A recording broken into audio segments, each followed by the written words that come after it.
वर्षीचा कर्जदार बसणार आहे, त्या महामूर्खाला आरोप करणं समजत नाही. ते गध्याचे बच्चे काय आरोप करतात. तर आपल्यासोबत प्रहार पक्ष प्रमुख बच्चूभाऊ कडू आहेत. आज त्यांचा दौरा हा चांदूर बाजारमध्ये आहे. जे मनीष नांगलिया जे आहेत, जे प्रहारचे उमेदवार आहेत, आणि महत्वाचं म्हणजे प्रहारचा परतवाडा असो, अचलपूर परतवाडा असो की चांदूर बाजार असो, इथं चांगल्या प्रमाणात दबदबा चालू आहे. भाऊ, काय झालं की भारतीय जनता पार्टीने एक उद्घाटन केलं. त्या उद्घाटनामध्ये माजी खासदार नवनीतजी राणा यांनी एक असा विषय घेतला होता की काँग्रेस म्हणजे मुस्लिम आणि मुस्लिम म्हणजे काँग्रेस. काय सांगा? मग तुम्ही जेव्हा पहिल्यांदा उभे राहिले नवनीतजी किंवा रवी राणा जे उभे राहिले, ते तुम्ही काँग्रेस आणि राष्ट्रवादी घेऊनच लढले ना. तुम्ही एका इकडे सांगता का खुना करता का टोपीवाले उभे केले, पण तुम्ही टोपीवाले सोबत घेऊनच लढले ना पहिली निवडणूक. तुम्ही नंतर टोपी बदलली, सत्ता बदलल्याबरोबर टोपी बदलली. तुम्हाला ते सगळं चालतं. तुम्ही मुस्लिम मतांचे जर त्यावेळेस पहिल्या निवडणुकीत तुम्हाला मतं पडले नसते, तर तुमची ओळखच जिल्ह्यात झाली नसती. ओळख तर तुमची मुस्लिम मत नेल्यापेक्षा तुम्ही विचारावर का नेत ना, मुद्द्यावर का लढत ना, तुम्ही नेहमी नेहमी धर्मावरच का नेताय. तुमची सत्ता आहे, केंद्राची सत्ता आहे, राज्याची सत्ता आहे. तुम्ही सांगितलं पाहिजे का भाजप आल्यानंतर हे करत, तुम्ही पुन्हा ते हिंदू मुसलमानाची लढाई का लावताय. आणि तुमचं कर्तृत्व तिथं शून्य आहे हे तिथं स्पष्ट दिसतं. दुसरं, तुम्ही अचलपूरला स्वाभिमान उभी आहे पाना घेऊन, आणि भाजपही उभी आहे. मग तुम्ही आता नवनीत राणा कोणाचा प्रचार करणार, पानाचा करणार का कमळाचा करणार, हे तुम्ही त्यांनी एका प्रसार माध्यमावर म्हटलं की मी कमळची आहे आणि कमळच चालवा. मग रवी राणा पानाचं काम करन आणि नवनीत राणा दोघे जण एकाच गाडीत येईल आणि उतरले का एक बीजेपीचा प्रचार करन आणि एक पानाचा करन. कुठलं कुठलं कुठलं लॉजिक आहे त्यांच्यामध्ये भाऊ पक्ष श्रेष्ठता असू शकते का? म्हणजे ज्या प्रकारे त्यांचं जे विधान आहे असं आहे, हे दाखवले आहे. अंदरून जर वेगळा गेम केला म्हणजे भाजपच्या गोष्टी घरात जाणार. रवी राणाला माहित पडणार का भाजप काय खेळी करून आली. पुन्हा पाना आपला नट कसणार तिथं. मग याच्यामध्ये भाजपचा चक्का जाम नाही झाला पाहिजे.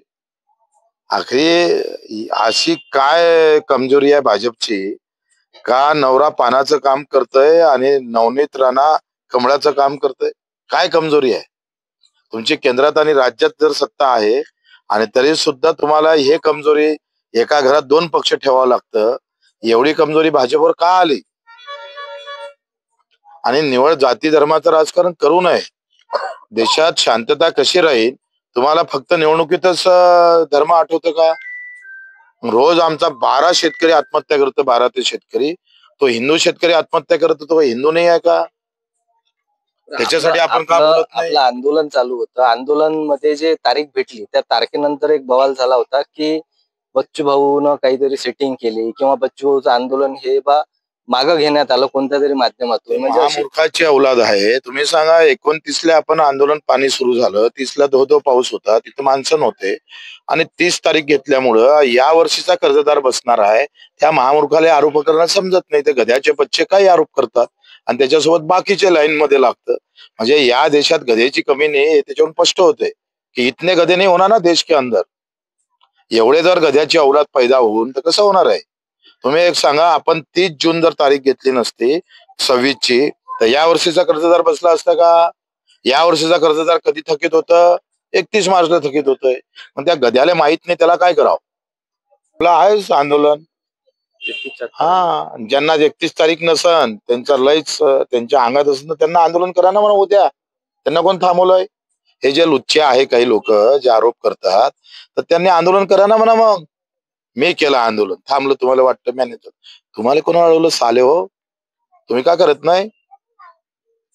आता येणाऱ्या टाइम मध्ये आपण म्हणजे मनीषजी हे बीजेपीचे पदाधिकारी होते आणि आता या वेळेला त्यांना तिकीट मिळाली नाही, तर त्यांचंही मत होतं की मला आता आरक्षण मिळालं.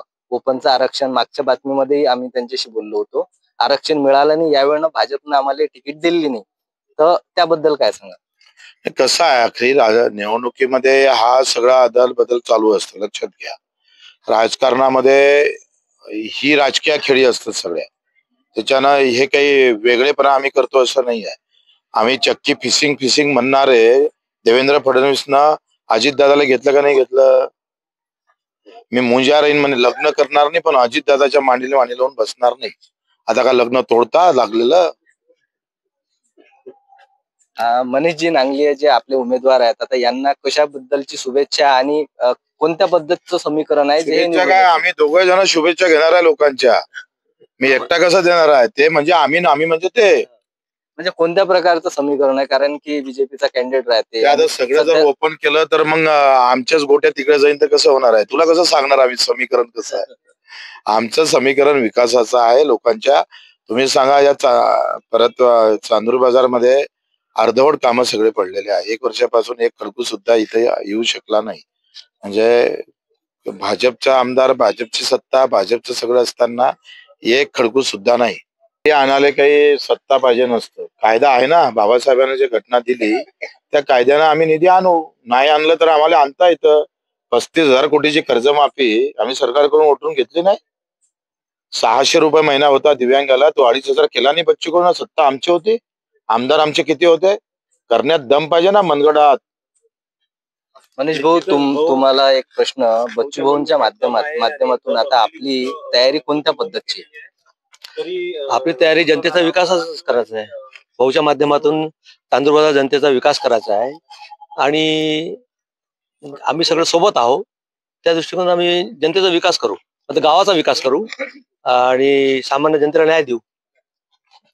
तर प्रहार पक्ष बच्चूभाऊ कडू सोबतच त्यांच्या प्रतिक्रिया एकदम दांडग्या आपल्याला दिसून येतात. सोबतच मनीषजींची जी उमेदवारी आहे चांदूर बाजारातून, कुठंतरी असं वाटते की यांची तयारी चांगल्या प्रकारे चालू आहे. पाहत राहा मराठी 24 तास. मी भूषणराव.